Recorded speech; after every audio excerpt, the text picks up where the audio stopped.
Education is what's important. Training, preparation for the expected. Education, preparation for the unexpected.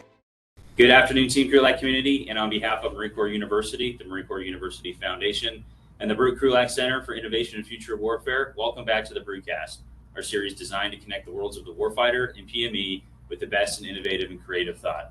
I'm your host, Major Ian Brown, Operations Officer at the Krulak Center. All right, so we're pleased and we appreciate as well the patience and flexibility of the people we have in the room here to welcome back the members of the Talent Management Strategy Group who have the task of executing the Talent Management 2030, which is the human resource or the human capital aspect of the larger Force Design 2030 Marine Corps institution-wide update for the future, essentially. If you've been following us for a while, you're familiar with some of the different components of Force Design 2030. And we also had the Talent Management Strategy Group on, I think it was back in September, October timeframe, with kind of the initial look at what Talent Management 2030 was trying to do, some things that were in the works, and taking some questions from the audience about things that we're gonna, things to look ahead for. So please welcome in the back so we can find out what, exactly what has gone on in those intervening months, where Talent Management 2030 stands, and again, give the audience a chance to engage and ask questions about where it is today and where it's going. So in the room with us today, we're pleased to welcome, again, members of the Talent Management Strategy Group, starting with Colonel Eric Reed, who is the director. We have Ms. Carrie Mengelcook, who is deputy director. On the line, we have Master Gunnery Sergeant Sage Goida, who is the senior enlisted advisor. And then we also have Gunnery Sergeant Nick Knoll, who is enlisted integration specialist. And also want to make sure we give a shout out to Major Sharon Cisbaro, who's one of the communication strategy Marines over there and been our point of contact and has been great and flexible again in helping us reschedule this one after we had to rapidly postpone the last one. So again, welcome back to the Brewcast to everybody here, or welcome if it's your first time. And Colonel Reed, sir, I'll just let you kick it off and turn it over to you for your initial comments and setting the scene here. No, thanks, Ian. Thanks for having us. I think let me start off by laying a foundation to kind of baseline the discussion that we'll go forward. As you mentioned, it's been the better part of a year since the Talent Management Strategy Group was here on the Brewcast. We want to provide an update today. We also want to hear ideas from the force. And we're looking to learn, because the best ideas we've been able to execute so far have actually come from our formation. So I think it's also important if we get a chance to clear up any misconceptions that people have. So I'm looking forward to Q&A and maybe we can illuminate some of those misconceptions that sometimes creep into talent management conversations as we start to try to make sure that we're understanding what's being asked and the people are understanding what we're saying. Let me lay the baseline here with really three things. First, to make it clear that we recognize that talent management didn't start with the publication of Talent Management 2030 as a document. It didn't start with this group or the other people who have been working on this under the last half of the General Berger's Commandant tenure. A lot of the things that we have been able to implement so far were started or suggested by professionals trying to make improvements at MNRA or CDNI or TCON or MICRIC or from the fleet long ago. They're perennial ideas that come around and get debated. I think what's changed in the last 18 months is, from the top, the senior leadership of the Marine Corps has realized that to get where we want to go with force design, to get where we think we need to go in the battlefields we're going to be successful on in the mid-21st century, we're going to have to change our paradigm, and we're going to have to start retaining and investing in a more deliberate way in the force that we have in our ranks.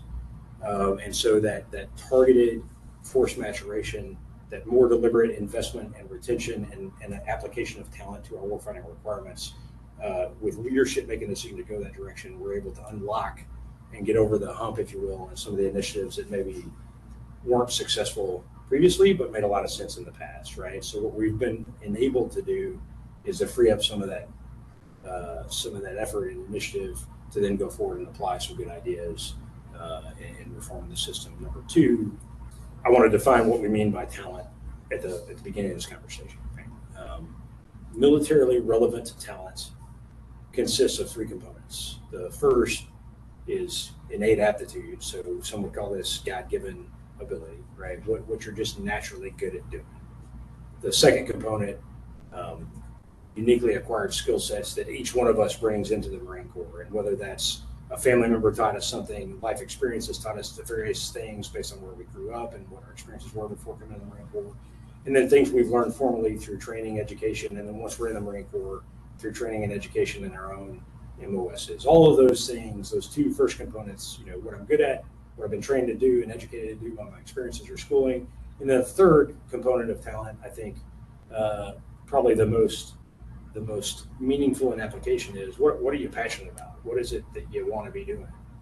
And then we want a system that as much as possible aligns those aspects of the talent to the warfighting requirements of the Marine Corps, so that people are doing something they're naturally talented at doing, that they've been trained and educated to do, that they want to be doing, that is something we need done as a Marine Corps so that we can succeed on future battlefields. So that's what we mean when we're talking about talent.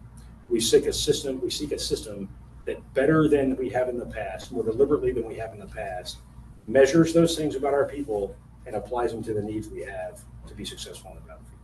And third and finally, as far as a baseline for this conversation, let me lay out kind of 5 principles that are guiding what we're trying to do within the Talent Management Strategy Group, and as we work with the other HRDP stakeholders, with MNRA, CDNI, Training and Education, and MCRIC.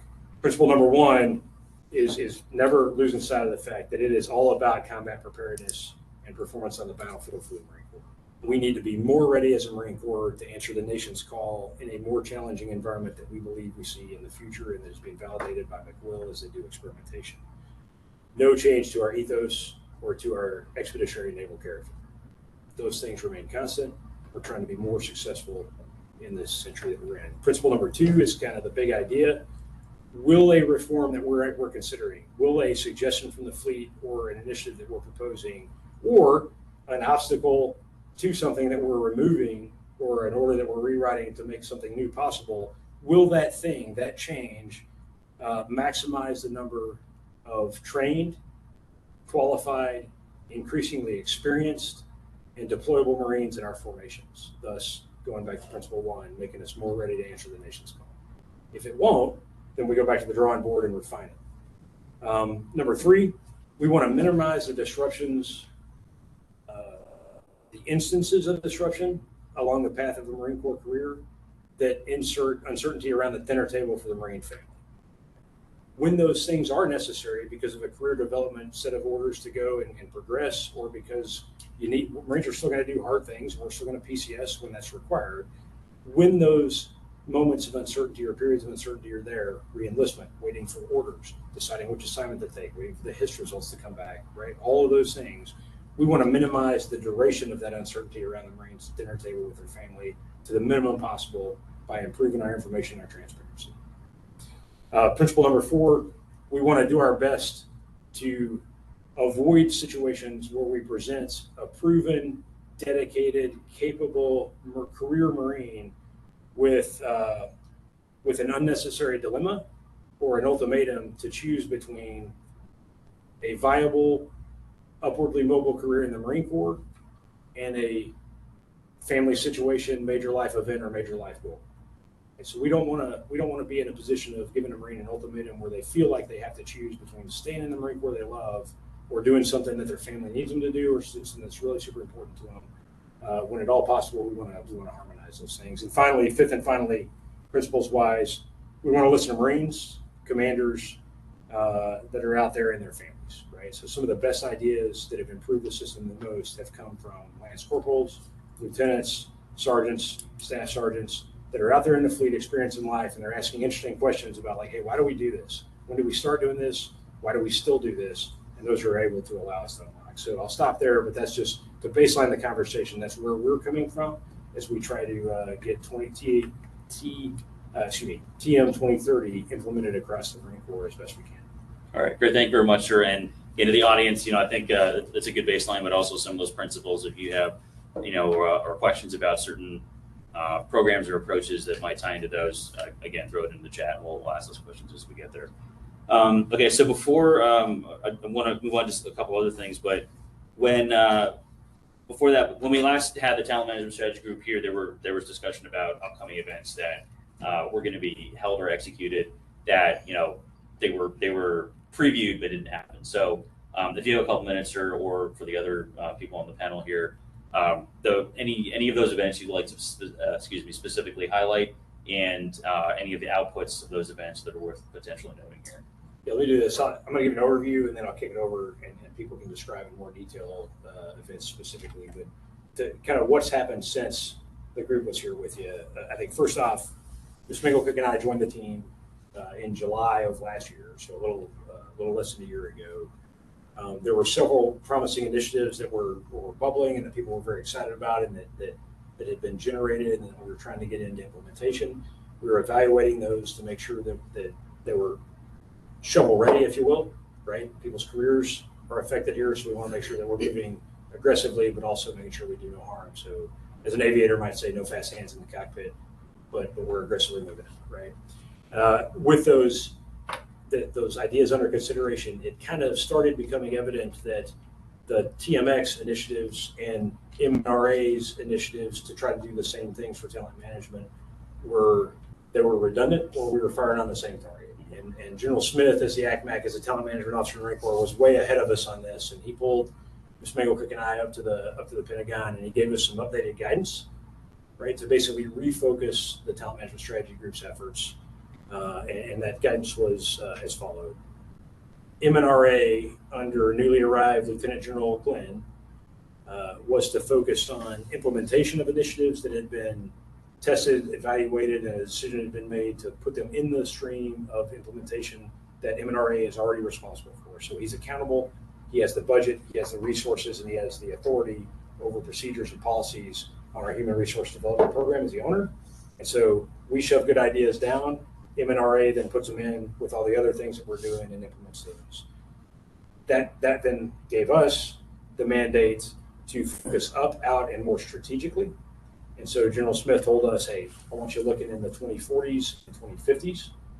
What are the demographic trends? What's the demographic future of the American society that we're drawing our recruits from and that we're getting talent from? How will technology affect the workforce of the future? How will technology affect educational attainment as well as education of the force once the force is in? So we're very excited about what we're seeing, just as a comment in passing from Training and Education 2030. We think that's nested perfectly with where we're trying to go with talent management. How will the future skills of the battlefield, skills required on the battlefield change, et cetera, et cetera. And so we were tasked with working increasingly with academia, with think tanks, with industry, other services, OSD, the Joint Staff, FFRDCs like CNA and RAND. And so we've been doing a lot of that.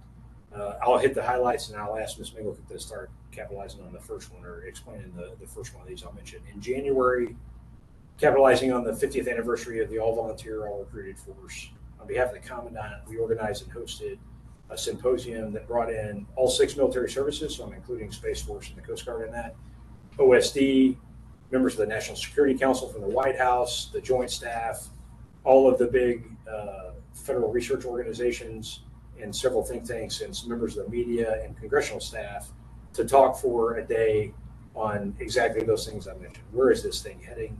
What will we be required to do on future battlefields, et cetera, et cetera? How will the demography of the force that we're drawing from America change, and what should we do about those things? In February, we hold at the Pentagon, again, all 6 services and OSD, a talent management summit to talk about shared best practices, concerns about compensation and incentives, et cetera, et cetera. In March, the Commandant signed the talent management update, and the talent management webpage on the Marine Corps webpage went live.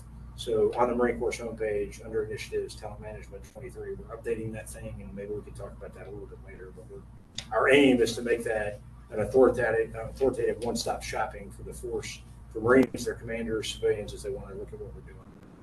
And then finally, last thing I'll say is in 2 weeks, we're hosting, again, on behalf of the Commandant, we're hosting all the services plus congressional staffers, members of OSD that deal with accession policy and personnel and readiness, a blended retirement system symposium to look at what are the opportunities within BRS, which is an increasingly large share of our force is under the BRS retirement system. what are the implications potentially in the future of BRS and retention, and basically getting all services talking and synthesizing that. With that, let me stop. If there's any of those you want to hear more about, we can talk about. Sure. I know we're going to look at some of those here in future discussion, but for anyone else in the room here or Master Gunnery Sergeant, go ahead. Anything to add on top of that? Well, I would just add on to what Colonel Reed had said. So the ACMAC has us looking to make sure that as we've done all this work in the Marine Corps from a force design perspective, to really look out forward, leaning and looking into what the environment's going to be for us operationally. We're trying to do the same to make sure that we're looking at what the people environment is going to be. And so that as we have, force design, we have the ability to shape how we're going to design the forces, the people that will be in those formations, and the types of environment from which we'll be recruiting future Marines, the types of things that may be important to them as they maybe are attracted to serve with us and retain them within our ranks. Perhaps as we talk about the demographics and things like that, to understand, policies today may need to be very different if the people environment tomorrow is very different. So us just looking at policy today, making adjustments for things that we want to correct from maybe past lessons learned are interesting, but that's not going to help us if it's not relevant to 2030 and 2040 and beyond. So we're doing those kind of things, and I think it's a demonstration of the point that Colonel Reed said about the Marine Corps not being afraid to get out there and tap into the expertise that's out there and bring them together, start informing the Marine Corps so that we can make really good decisions and investments and strategies and develop the talents and the skills that we're going to need in the future, and to look across the ways, perspectives of how we might best attract, retain, and develop our force and employ them, as well as make good use of the talent that's in front of us, because many times we find that we have talent hidden in plain sight, and by having access to better viewpoints of what's out there and how we might use some tools that we'll talk about today to better leverage their talents, we can make have better access and better utilization of our total force. Master Guns, anything you'd like to add? Yes, sir. One, I just want to say thanks for having us back. And also, I'd like to thank all the listeners for their ideas and suggestions that help fuel these talent management initiatives. And again, just a reminder, if you want to send more initiatives, more ideas, suggestions, send them to tmx@usmc.mil. Great, thank you. And as we did for the first episode, we'll have that email in the show notes when we have. We'll hit it again. Yeah, we'll be hammering that message we need to hear. Yeah, so to the audience, you got things to say, you will have a avenue to say it on. Okay, so I think I want to hit a little bit more on the All-Volunteer Force Symposium. Because as you mentioned, sir, so 50th anniversary of the All-Volunteer Force, ideally something to celebrate, right? It's not common in national militaries where everybody who's there is there because they want to be, because they signed up. But also, realize we're facing some, the services are facing some really challenging headwinds in terms of, meeting the numbers for that all-volunteer force. So maybe if you could highlight some of the issues that were discussed in there, issues that were identified as things that need to be, really actively sort of grappled with to make sure we can keep having an all-volunteer force. Yeah, man. You want to start with that one, and I'll finish up, or you want me to? Get started on that. What I'd say is, one, we wanted to host this. We asked for permission to do it, really, because we felt after doing a considerable amount of research that two things. One, this is the most difficult recruiting environment that the all-volunteer forces face since we started doing it on June 1st of 1973. We've never faced a year as challenging as this across all the services.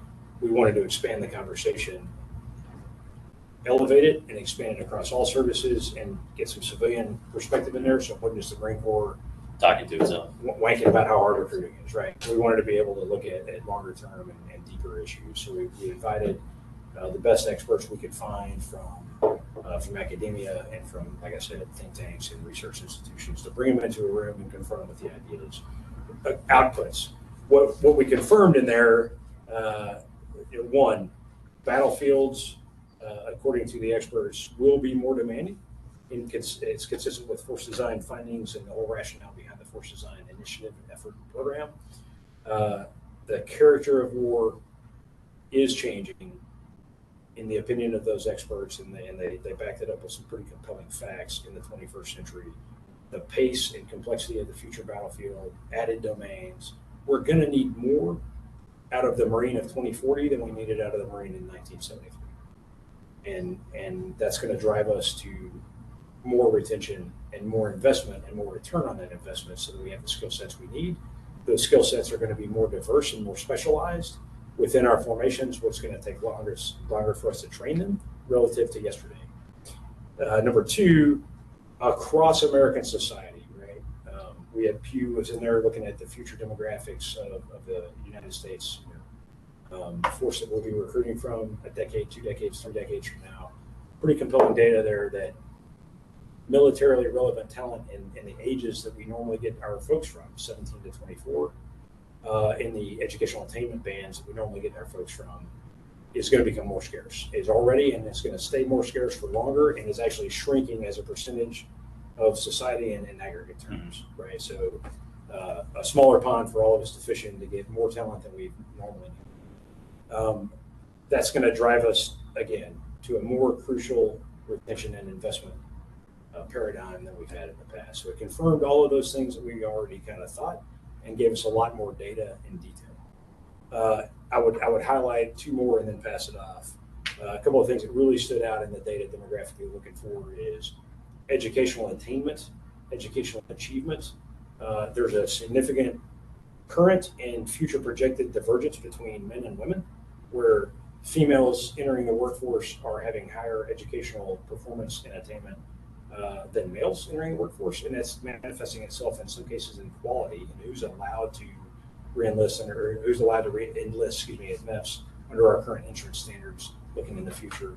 And then the demographic balance of ethnicity in future America, right? An exploding Hispanic population, a very significantly growing African American population, and a shrinking percentage of the force of the whole rather recruiting potential base of Caucasian, right? And so we demographically are not as representative in those areas that are growing the fastest right now. Obviously, we're bringing in more, and what we're seeing in our most recent recruiting classes is commensurate with, is consistent with representative of society. But in our upper bands, we're going to have to make sure we retain that talent to make sure we keep bringing it. And so those are kind of big takeaways for me. Let me kick it over to. Okay. Thank you. Well, I think perfectly yes with, we have to recruit future Marines from future America. And so how do we look at what we think future America looks like, and the things that would be important to future Americans?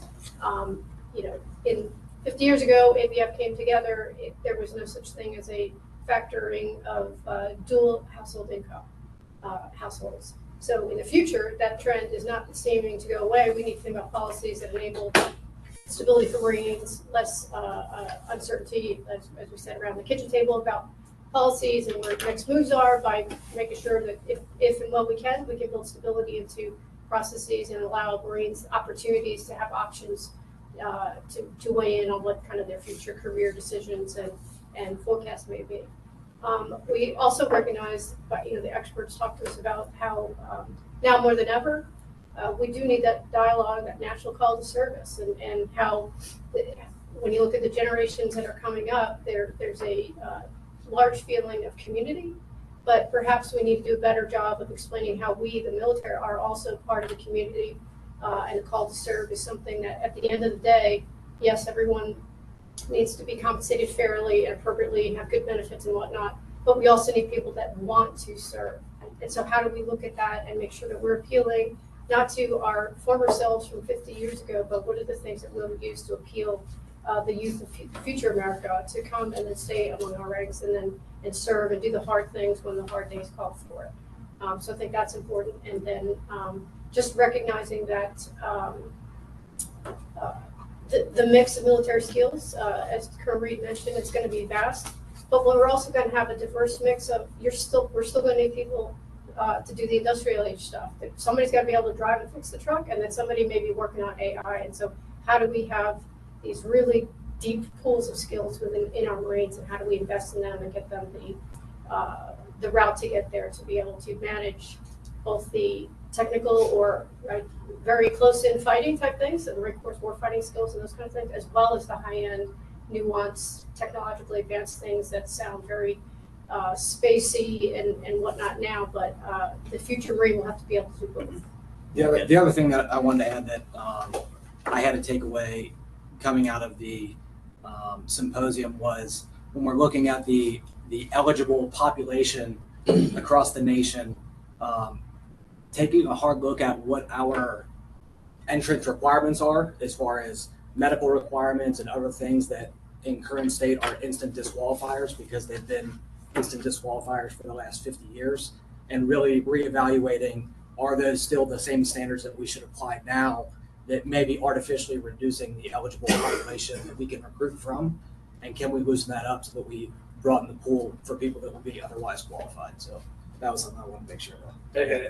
To Gunny's point, I think that was a huge one, and that was kind of the reason we wanted to have the folks from OSD, right? The folks from Congress, the folks from the White House there. That's not a decision we can make as a Marine Corps, but the fact is, we have to look at entrance qualifications and entrance standards and what makes sense today.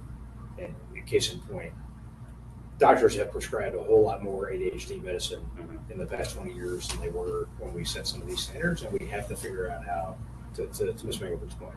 We have to get future Marines. The other services have to get future sailors, airmen, Coast Guardsmen, soldiers from future America.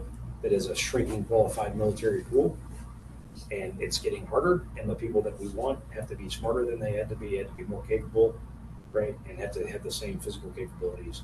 So it kind of drives us more toward once we've got it, once somebody has earned the title to be a Marine, we need to keep more of those folks around for longer and continue to let them keep contributing to the Marine Corps, because the cost benefit, the business case for high junior annual turnover, the fundamental dynamics of that case have changed. We're increasingly convinced of that.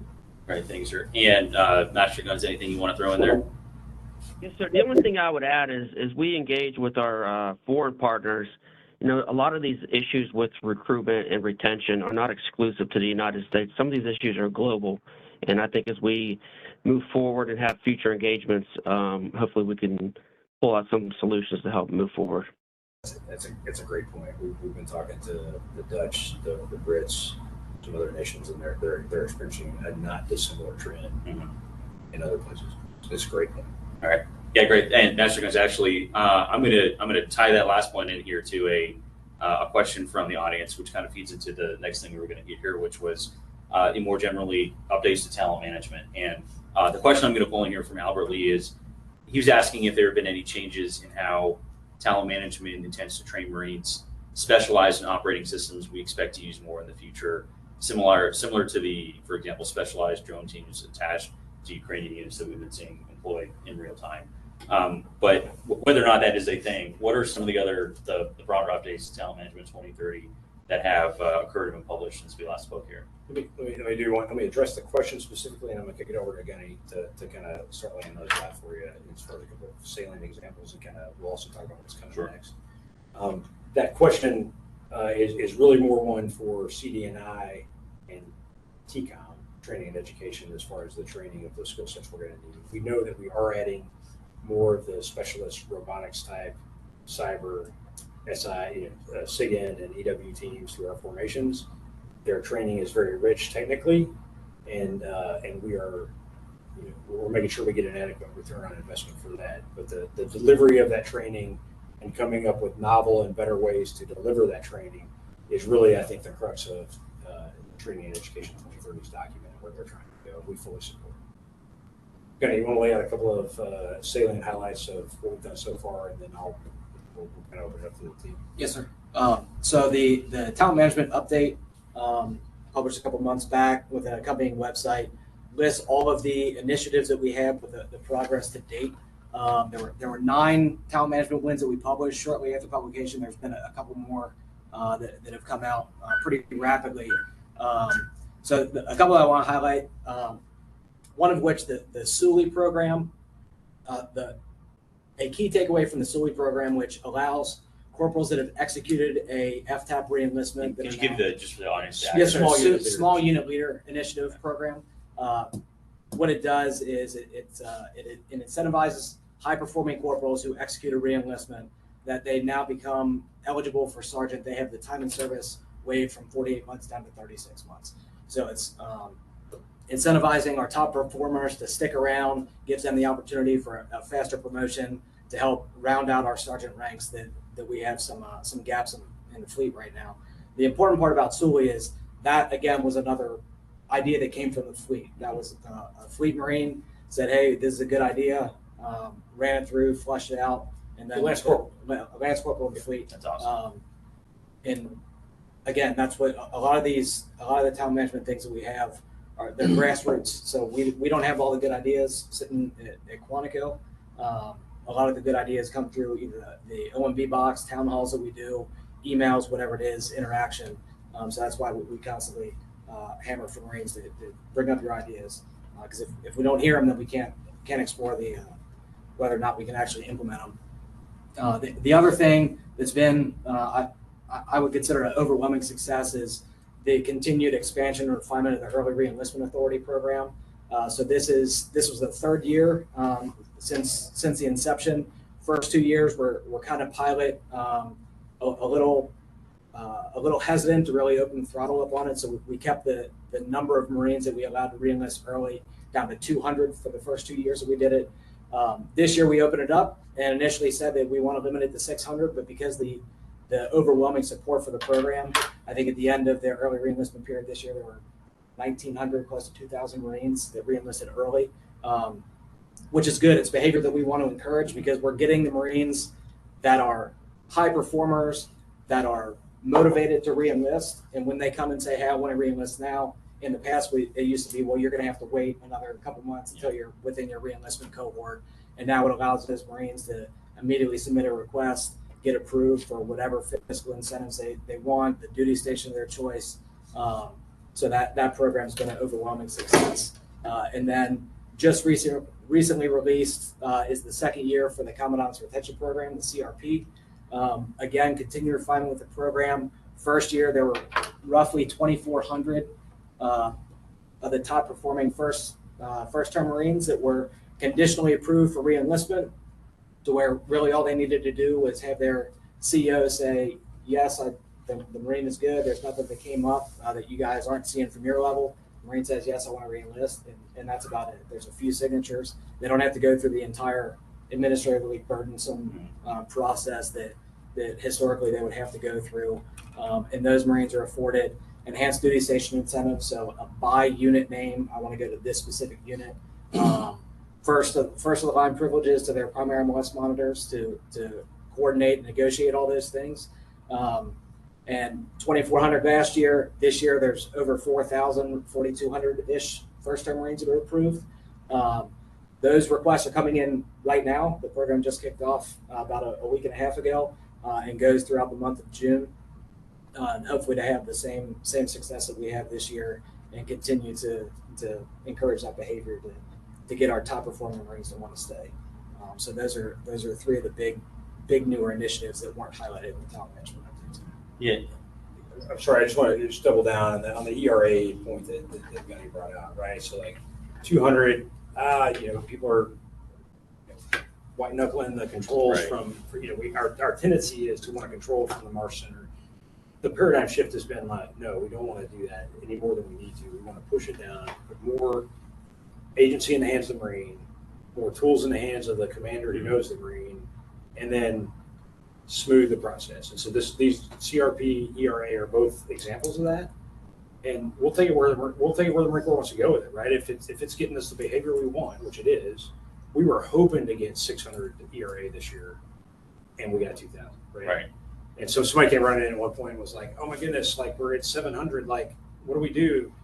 And we just pointed out like, hey, we just made that number up thinking that we wouldn't get more than that. Just back off and let it go. Let it run its course, right? Marines want to reenlist, very high performing Marines coming in. And, we want that behavior. And so we just got out of the way and let it run its course, and we'll continue to facilitate it. We have a very high retention goal relative to our retention desires in the past for the next year for FY reenlistments, right? So high quality Marines, 80% Tier 1, Tier 2 Marines have already executed reenlistment for FY24, which closes out over a year from now, right? September 30th of 24. Mm-hmm. So that's exactly what we're going for there, right?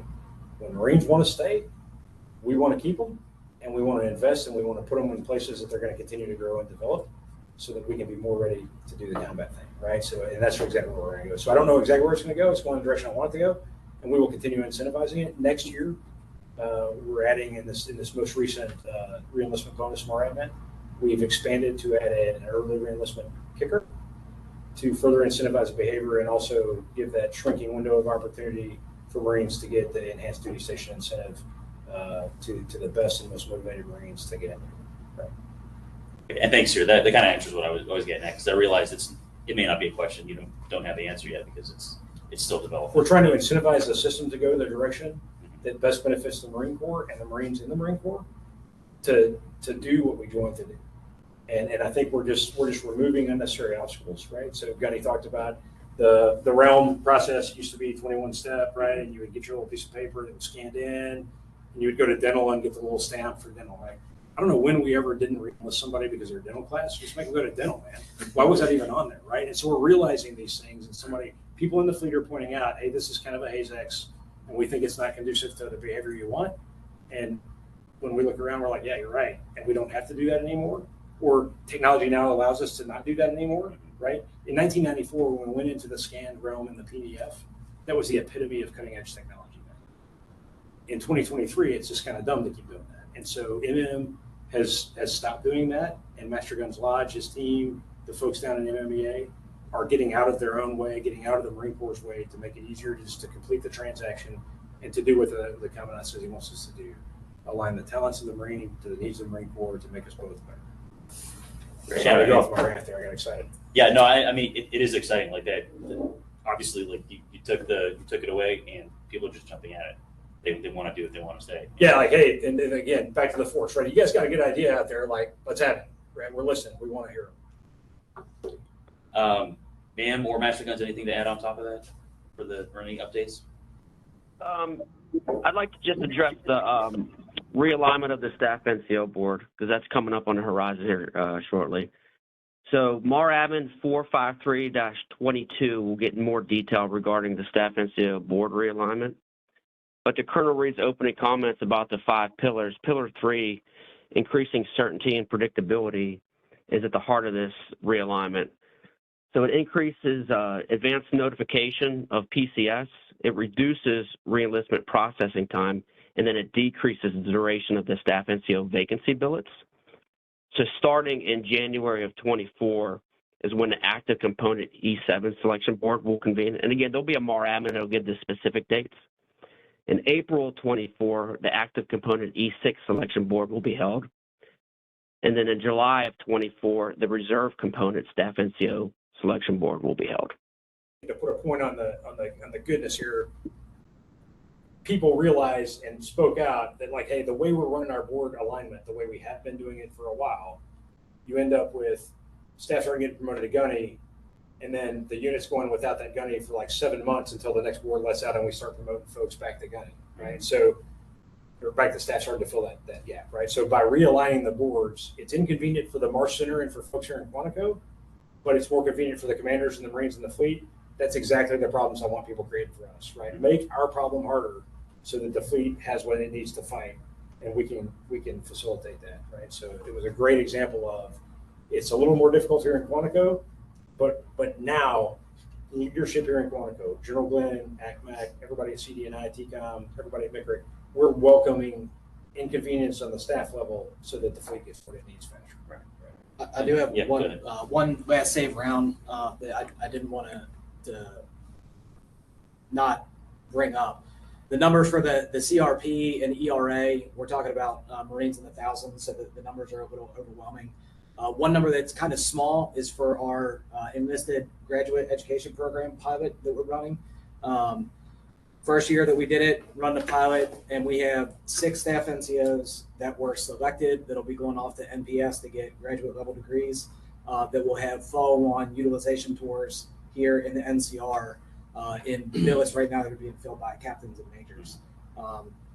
So that's a great program, great educational opportunity to get some enlisted folks out there, get them graduate level degrees, and then depending on the outcome of how those utilization tours work out, and then expand it to potentially more Marines in the future. But that's a project that was kind of in-house driven that I want to make sure we give that a shout out. Right. And for anyone who's potentially interested in that program down the road, is that something released via MAR admin? Yeah, For applications? it came out in January. It came out kind of short notice this year, right? So a congressman was putting forth an initiative, Congressman Panetta, who is out where APS is, put forward an initiative to do this. We were already trying to think about how to do this, and it basically became a hold my beer situation, and we ran it through in 3 weeks, ran the board. Here's something interesting. With 3 weeks notice, what was it? What was the number? 48 or 49 staff NCOs from around the Marine Corps submitted and got conditional acceptance to NPS by submitting accredited bachelor's degrees, qualifying for NPS at graduate school acceptance. And then from that board, we winnowed it down to a six Marine program, right? I think it's got huge potential. One of the things I'm most excited about, my own, within MNRA, one of the enlisted plan section is all majors and captains who graduate from the same program, but there's no enlisted person on there advising how we're going to manage the enlisted force, right? Potentially, this is a benefit of having stakeholder action and more experience in there to advise how we're going to manage the force of the future, right? So I think it's got huge potential. I appreciate you bringing it up. Right. And I do want to move on to something else, but for anyone who wants to read the details of the talent management update, it's available online. Hang on our website, Google, comes right up in a PDF. It's also on the website that's off the Marine Corps website, right? Just type in talent management 2030, you'll get there, and we'll provide more contact details at the end of this week. Right. Yeah. And again, everything will be in the notes for this for anyone who wants to follow on and dig into it more deeply. Okay. So next one, move on to that one of those other events that you mentioned, which was the All Services Talent Management Summit. Again, kind of with the All-Volunteer Force Summit, I would imagine the All-Volunteer Force Summit or Symposium, kind of probably fed into that since it came first. But what were some details or outcomes from the Talent Management Summit you'd like to highlight? From the so we had the All-Volunteer Force Symposium, and in there, because of the reception from our fellow talent management SMEs from the different services, we recognized we had an opportunity to get together and set up a forum for the All-Service Talent Management Symposium, because there was just a lot of eagerness to get together and collaborate. So we held that at the Pentagon. We brought in all the reps, and we looked for opportunities where we have shared interests, where we could do things like collaborate on legislative proposals that will affect all the services in a good way, share best practices, or just even just share, we're not even sure what to do with this, have you experienced it? And so being smart about how we leverage the expertise available in DoD. And it also recognizes that at the end of the day, as we talked in the All-Volunteer Force Symposium, when we go fighting, the people we're going to be fighting with, right, are the folks within DoD. So everything that we can do collectively to ensure that we all have the access DoD-wide to the talent we need, and using the best practices where they apply to all the services, or at least have the menu items available to us. So we were able to go over the different things that DoD is doing to support the services, like duty status reform for reserve component members, talking about civilian talent management as an initial seed stock for discussions that we're going to be holding at a forum later down the road. So it's just a really unique opportunity that just sprung out of the ABF symposium that we held it. And now, because of the Total Force Talent Management Symposium, the OSD is having a monthly All Services Talent Management Symposium that they host now for all the services to get together and continue that discussion. So that's been going very well for us. Thank you, sir. Regarding anything else? I think a couple of highlights of focus from that. I think duty status reform was mentioned, but really we focused on all six of the services in there talking. We focused on what we would term in the Marine Corps as permeability and increasing opportunities for permeability. We think that in the future, over the course of a career's worth of development, we may have more folks, especially in technical MOSs, who may permeate, if you will, back across the reserve component, back to the active component multiple times in the course of a career. And we're laying the groundwork to do that. Congress is helping establish it now. The second, I think, topic that was really interesting in there was making sure that our civilian Marines, our reserve component, are not afterthoughts to a focus on active component, right? So that we're looking at the entire force and how everybody contributes symbiotically to what we are trying to do as a Marine Corps, and that we don't have three redundant personnel systems with three redundant budgets and three redundant sets of policies, but that we're trying to operate together. One thing, so one other important thing we did talk about, and again, we want everyone to have the call to service, the irrational call and come and serve. Though we recognize compensation is important, so we also have the opportunity to level set with what the ongoing actions are for the 14th quadrennial defense review of the military compensation. That's important. It's important for the Marine Corps, it's important to all the services, obviously it's important to DoD. And they had just chartered the 14th QRMC, I think a week prior to us meeting. So we had the gentleman that's the head of that, so that we could understand how the process is going to work and how we can, as services, support the actions that'll come later once the initial research that the QRMC does. And in particular, be looking at opportunities for us to influence enlisted military compensation. So again, I know, so you talked about in 2 weeks, there's going to be another symposium coming up on the blended retirement system. What are some of the things that symposium is going to be looking at? Let me just hit it quickly because I want to get to as many questions as we got time for. So more and more of our force every day is under the blended retirement system, right? It's the preponderance of our force already.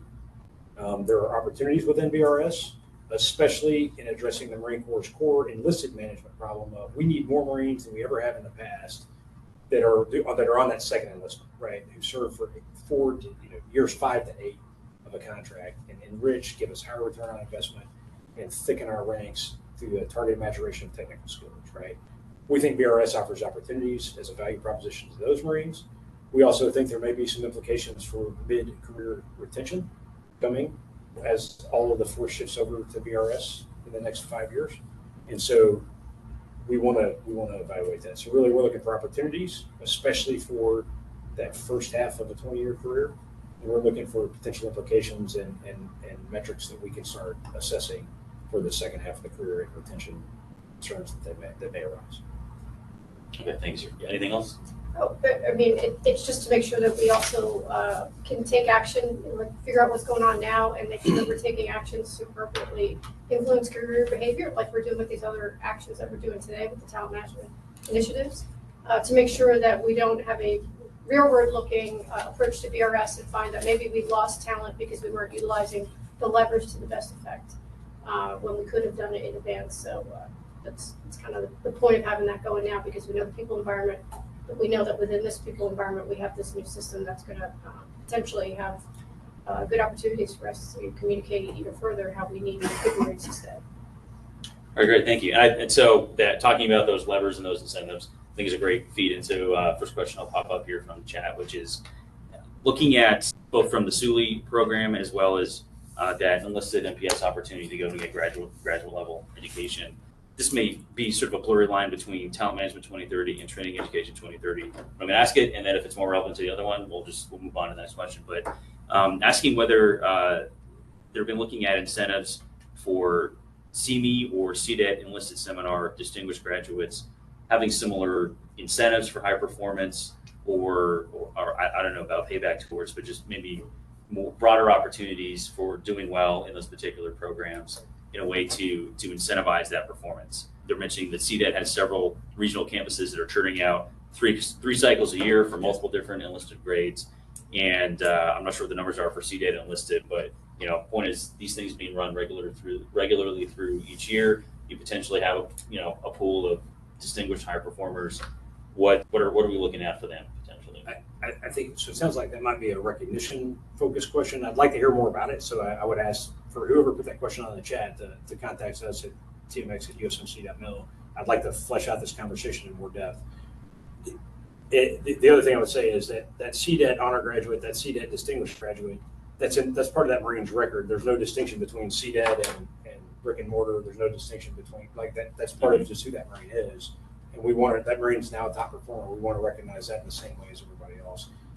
I'm having trouble making the distinction about why that would be CDET would be unique from any other aspect. Okay, so next question I'll move to. The thrust of it is, so there are multiple initiatives going, sort of calling it micro initiatives, but just smaller programs trying to have a bigger impact overall. But there's probably still a challenge for any big institution to change. It's slow and hard, and there's inertia unless you do something to the underlying systems and processes.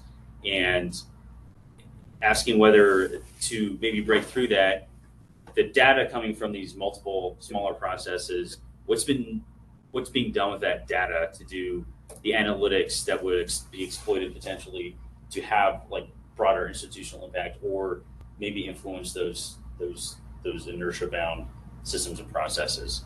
I'll stop there. Yeah, so I think I understand the gist of the question, which is an important thing for us to talk about today, right? So one of the main inhibitors to us moving faster, right? I talked about no fast hands in the cockpit, right? In some ways, we're pretty sure that a program is a good idea, and we want to move out on it, but there's always a risk, cost benefit risk assessment that we make before moving. That's why we're piloting a lot of programs where we don't have really great data. We don't have really great empirical basis for moving out, and we need to collect it. There are some things that are just obvious, and we're doing them, right? Like the ERA was one that was like, why wouldn't we do that? It's done that we do it the old way, right? In context of today's technology. Our data that we have on Marines, which we have a ton of, is currently federated across multiple data systems in different piles of data that don't talk to each other.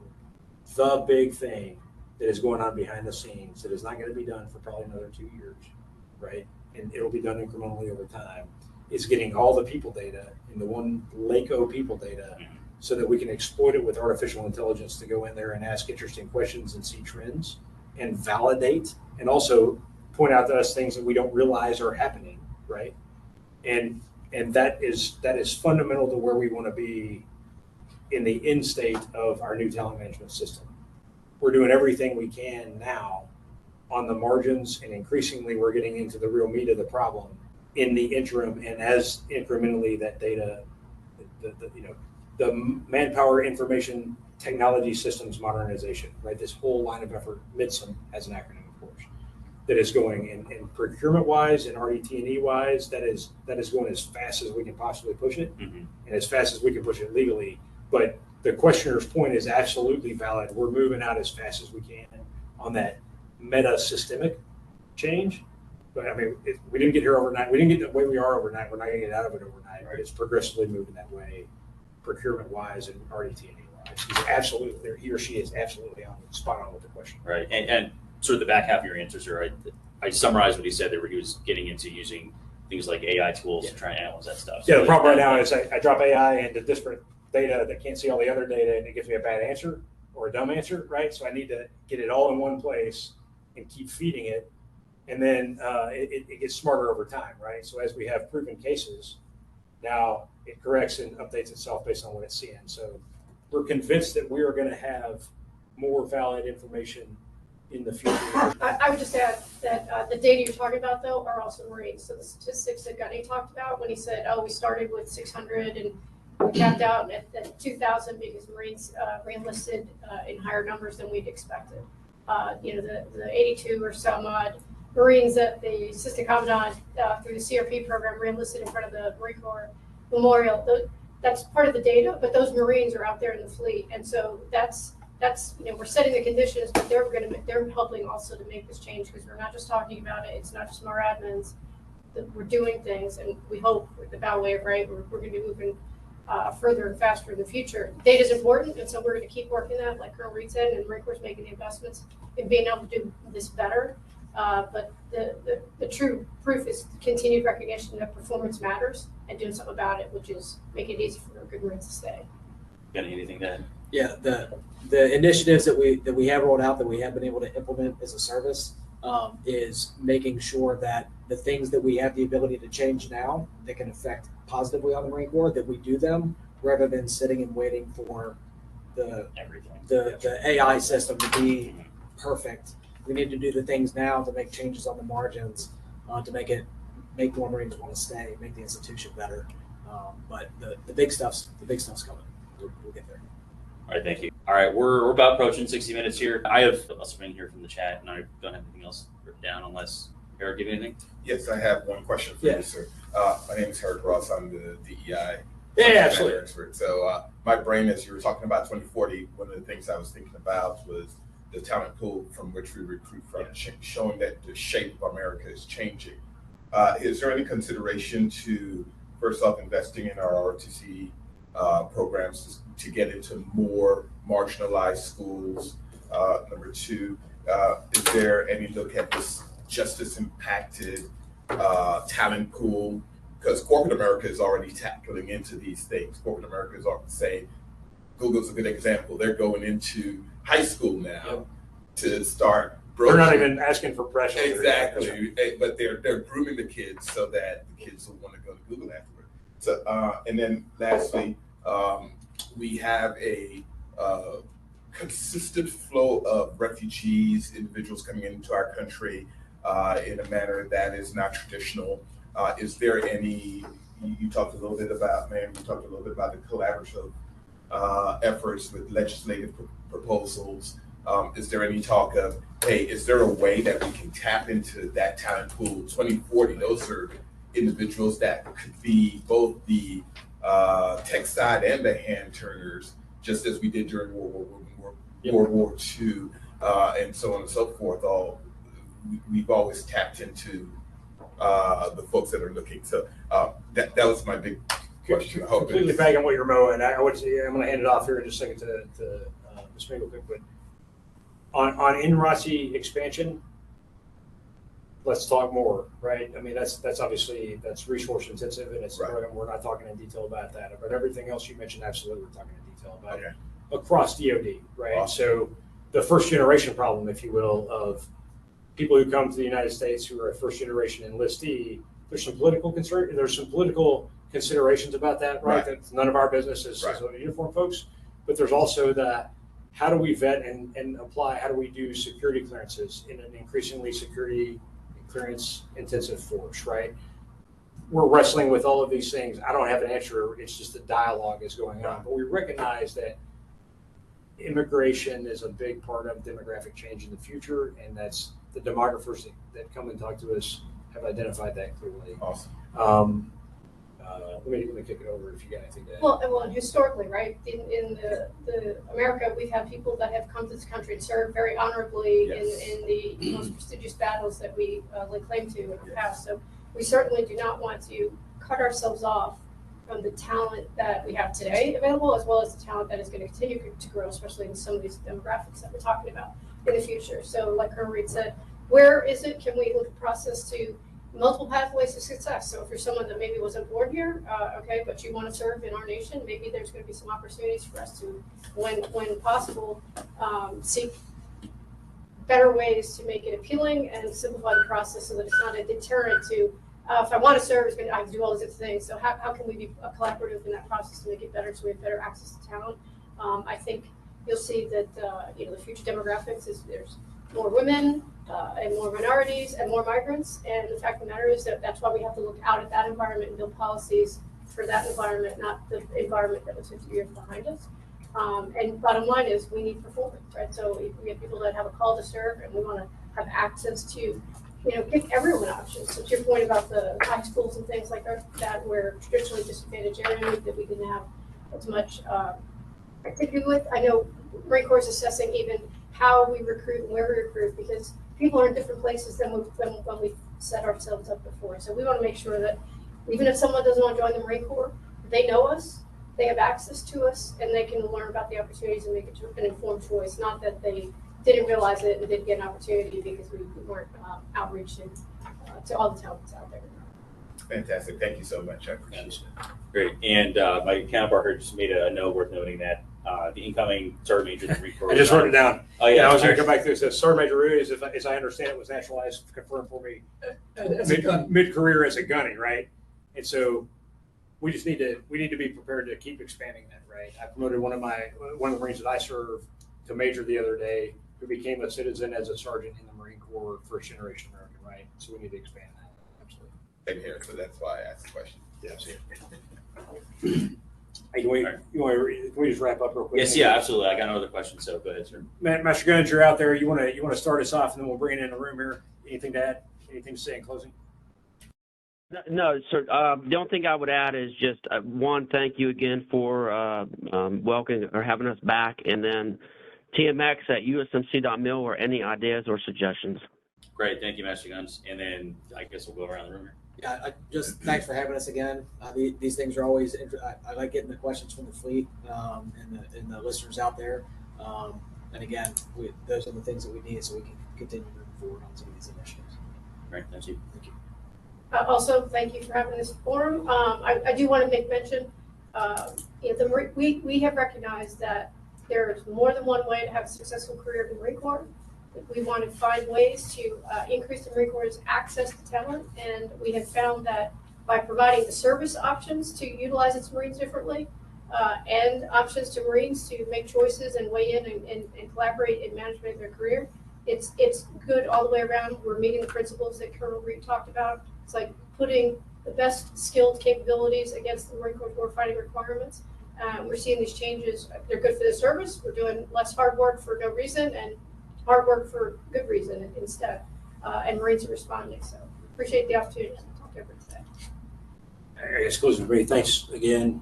Thanks to the team. Thanks to the questions that came in. I'll try to, if you've got the identity of the CDAC question, I'll call them here in a minute or find the phone number or contact information. Hey, so for me, really three things. One, remember, for us, it's all about enabling Marines, commanders to apply talent to Marine Corps problem set, right? So we want to get more tools in the hands. We want to have more flexibility than we ever had before.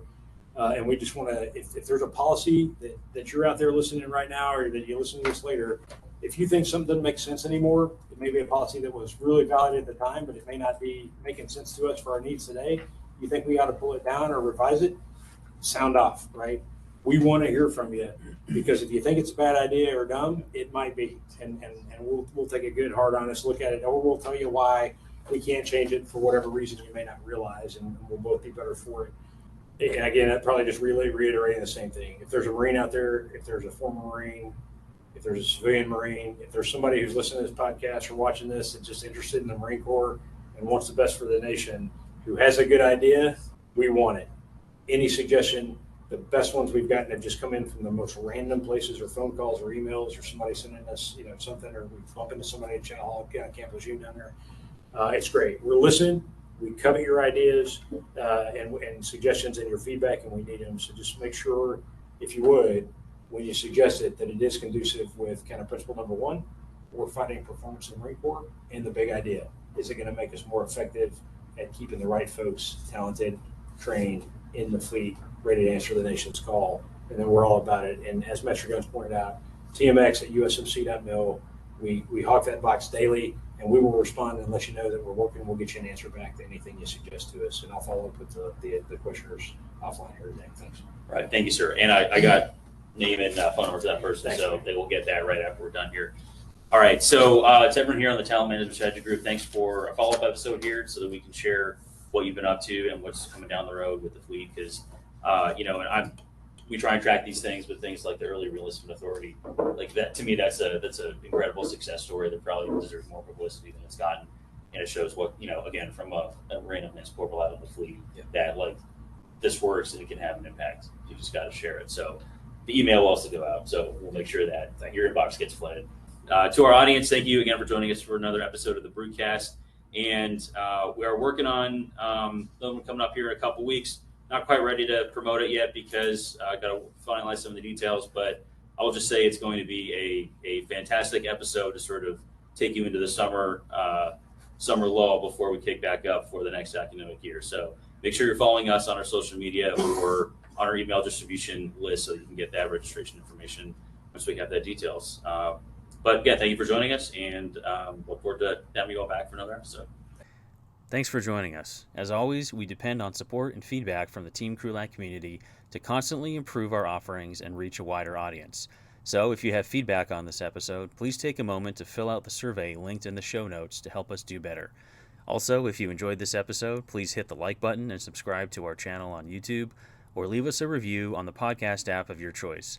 It truly does help us reach a wider audience. Thank you as always for your support, and we'll see you on the next episode. Education is what's important. Training, preparation for the expected. Education, preparation for the unexpected.